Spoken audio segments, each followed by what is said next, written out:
봄이면 급격히 늘어나는 자외선은 성층권에 있는 오존층이 중간에서 일부 차단하지만 지상까지 도달하면 각종 피부 질환을 유발하는데요. 오늘 날씨학개론에서는 자외선은 무엇인지 자세하게 알아보고 자외선의 예보와 영향 그리고 자외선의 피해 예방법까지 알아보도록 하겠습니다. K웨더 반기성 센터장과 함께합니다. 어서 오세요. 네, 안녕하세요. 네, 안녕하십니까. 자외선이라는 이름은 너무나 익숙한데 정확히 어떤 빛을 이르는 것인지는 모르는 분들도 많을 것 같은데요. 자, 자외선이 정확히 무엇인지부터 설명해 주시죠. 자외선은 1801년에 이제 독일의 화학자죠. J.W. 리터가 처음으로 발견을 했는데요. 태양광은 그림처럼 파장이 긴 순서로 적외선, 가시광선, 자외선, X선으로 나뉘죠. 네. 가시광선역을 벗어났기 때문에 사람의 눈에는 보이지는 않습니다. 자외선은 X선보다 투과성이 작지만 가시광선보다는 에너지가 높기 때문에 사람의 피부라든가 작은 생물체에 영향을 주죠. 그래서 살균이라든가 소독기 등으로 사용되기도 합니다. 네. 자외선은 파장에 따라 세 종류의 자외선으로 나뉘는데요. 가장 파장이 긴 자외선 A는 320에서 400 나노미터 파장 영역으로 90% 이상이 지표면에 도달하고요. 파장이 길어서 유리창을 통과하고 장기간 노출 시에는 주름과 피부 노화에 영향을 줍니다. 네. 두 번째로 파장이 짧은 자외선 B는 280에서 320 나노미터 파장 영역으로 10% 정도만이 지표면에 도달하는데요. 에너지가 강해서 장기간 노출 시에는 피부암이라든가 백내장 등을 유발을 합니다.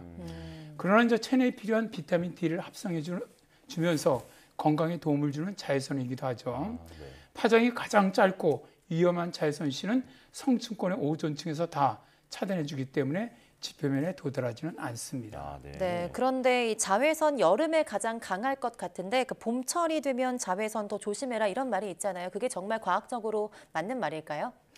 우리나라 속담에 이런 말이 있죠. 가을볕은 딸에게 쬐이고 봄볕은 며느리에게 쬐인다. 네. 라는 속담이 있는데요. 봄볕에는 많은 자외선이 포함되어 있기 때문에 쉽게 기미가 끼고 얼굴이 금방 타기 때문에 시어머니들이 미운 며느리를 밭에 내보내서 하루 종일 봄볕을 쬐게 하고 사랑하는 딸은 자외선 양이 적은 가을에 바깥일을 시켰다고 하죠. 글쎄요, 정말로 그랬을까 싶긴 한데 실제로 봄볕에는 피부를 상하게 하는 자외선이 가을보다 강합니다. 네. 연세대학교 대기과학과 연구에 의하면 봄철의 평균 일사량이 가을에 비해서 1.5배에 달하고요. 봄빛에는 가을보다 더 많은 자외선이 들어있다고 하죠. 또 기상청의 안면도에서 관측한 통계를 보면 2008년에서 2022년까지죠. 네. 5월의 자외선 평균 지수가 7.2인데 10월의 자외선 지수는 4.5입니다. 그러니까 5월의 자외선이 10월 자외선보다 60% 정도 더 강한 것이죠. 특히 봄빛의 풍부한 자외선은 겨울 내내 둔감해진 피부를 강하게 자극하기 때문에 피부가 직접 봄볕에 노출되었을 경우 색소가 자외선을 받아 기미로 발전을 하고 노출 정도가 심하게 되면 피부 화상이라든가 주근깨, 피부 주름 등으로 발전할 수가 있고요. 네. 또 이제 게다가 봄바람에 실려오는 황사라든가 먼지, 꽃가루 등이 피부를 건드리면서 광과민성 피부 질환이라든가 혹은 알레르기성 피부염을 일으키기도 합니다. 네. 네. 실제로 자외선 지수가 봄이 가을보다 60% 정도는 더 강하다 이렇게 말씀해 주셨는데요. 그렇다면 1년 중 다른 달은 어떻습니까? 연중 평균 자외선 평균 농도 지수가 가장 높은 달은 7월로 8.1 정도가 되고요. 네. 두 번째로 높은 달이 8월로 8.0, 세 번째로 높은 달이 6월로 7.5 정도 됩니다. 그러니까 햇빛이 가장 강하고 일사량이 많은 여름철에 자외선 지수가 가장 높고요. 가장 낮은 달은 겨울철인 12월로 1.8, 1월이 2.0 정도로 일사량이 적은 겨울철에 연중 가장 낮은 지수를 보입니다. 네. 자외선 지수 연별 변화를 살펴보면 안면도 배경대기 관측소에서 관측된 2008년부터 2021년까지의 추세를 보면 그림처럼 가장 더웠던 해죠. 2018년에 자외선 지수가 11을 기록을 했고요. 그 다음으로 더웠었던 해인 2012년과 2013년 그리고 2021년에 9 이상의 자외선 지수를 기록을 했습니다. 자외선 지수 연변화는 그 해가 얼마나 더웠는가, 즉 일사시간과 일사량이 얼마나 많았는가에 따라 결정이 되는데 기후변화로 인해서 자외선 지수는 점점 높아지고 있는 경향을 보입니다. 네, 이제 좀 있으면 또 일기예보에서 자외선 지수까지 이야기를 해줄 텐데요. 이게 자외선 지수 얼마나 위험한지 알려주는 건데 기준은 어떻게 될까요? 기상청에서 생활 지수 중에서 자외선 지수를 발표를 합니다. 연중 매일 그러니까 8회, 연중 매일 8회, 그러니까 한 3시간 간격으로 지금 발표를 하는데 기간은 4일간 예측을 해줘요. 네. 그리고 서비스를 하고 있는데요. 자외선 예보 단계 그림처럼 5단계로 지수가 3 미만일 경우는 낮음, 3 이상 6 미만일 경우 보통인데요. 보통 단계가 되더라도 2시간에서 3시간 내에 햇빛에 노출되면 화상을 입을 수 있는 단계가 됩니다. 지수가 6 이상 8 미만인 경우 높음이 되는데요. 햇빛에 노출 시 1시간에서 2시간 내에도 피부 화상을 입을 수 있는 단계이고요. 지수가 8 이상 11 미만인 경우에는 매우 높은 단계로 햇빛에 수십 분 노출돼도 화상을 입을 수 있는 매우 위험한 상태입니다. 네. 그리고 지수가 11 이상인 경우는 위험한 단계입니다. 가능한 실내에 머물러야 할 정도로 햇빛에 노출되면 가장 위험한 단계이죠. 참고로 우리나라 역사상 가장 더웠던 2018년 7월에는 한 달 평균 자외선 지수가 11을 넘었던 적도 있었습니다. 예, 자외선 예보도 신경 써서 봐야겠다 이런 생각이 드는데요.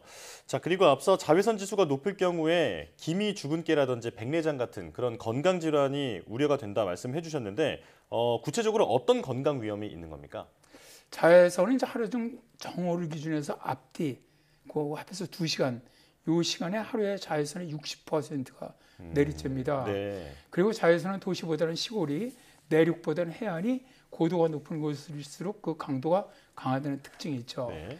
자외선이 많이 노출되면 건강이 나빠지게 되는데요. 첫 번째로 피부암 발생 위험이 높아집니다.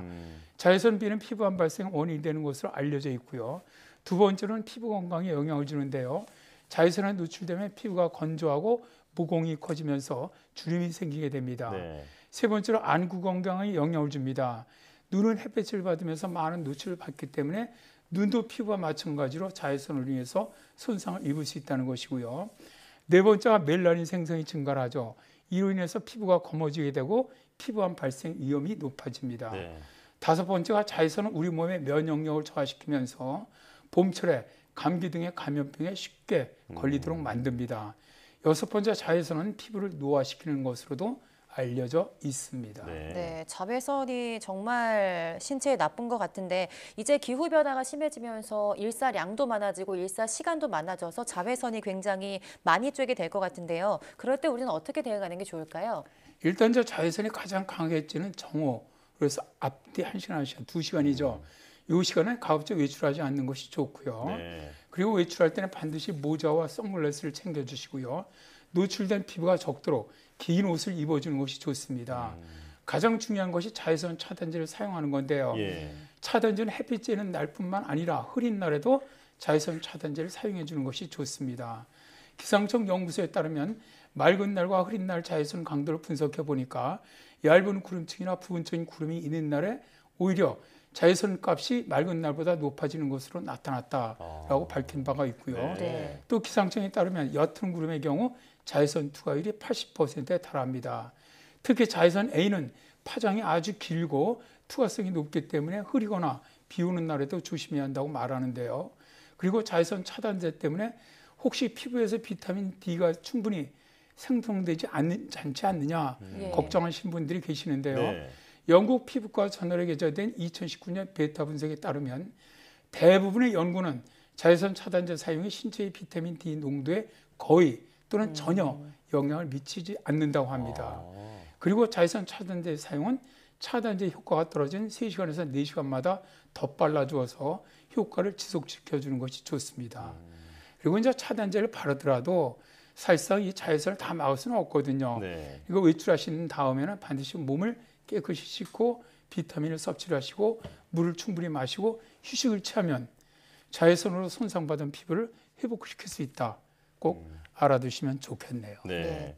자, 흐린 날은 피부가 덜 탄다고 생각하긴 했는데 이게 좀 착각이었다라는 것을 알게 됐고 또 자외선 차단제가 비타민 D 생성에 큰 영향을 주지 않는다. 이 부분도 새롭게 알게 됐습니다. 자, 여기까지 듣겠습니다. K-웨더 반기성 센터장과 함께했습니다. 고맙습니다. 네, 감사합니다.